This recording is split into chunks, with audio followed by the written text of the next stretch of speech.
Uy, tara! Kain tayo! Kilala tayong mga Pinoy na mahilig sa pagkain.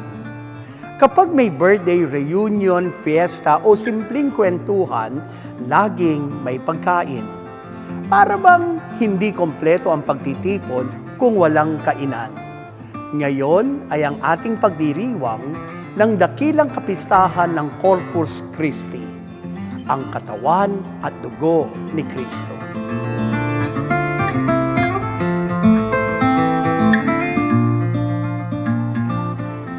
Sinabi ni Jesus, "Ako ang tinapay ng buhay na bumaba mula sa langit."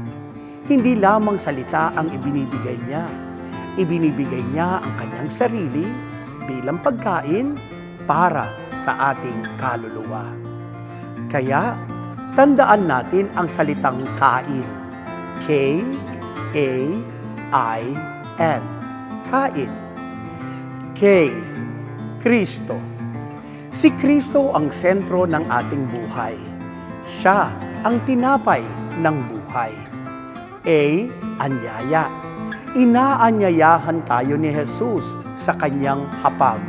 Take note ha, walang VIP, walang excluded. Lahat tayo ay tinatawag. Oo, pati ikaw. Tayo ay tinatawag. Ay, isabuhay. Ang tinatanggap natin sa Eucharistia ay dapat nakikita sa ating buhay. Kung tumatanggap tayo kay Kristo, dapat nakikita siya sa atin sa pamamagitan ng pagiging mabait, mapagpatawad, at mapagmahal. And, nagbabahagi. Ang tunay na tumatanggap kay Kristo ay hindi nagiging makasarili. Nagbabahagi siya ng oras, pagmamahal, pang-unawa, at biyaya sa iba.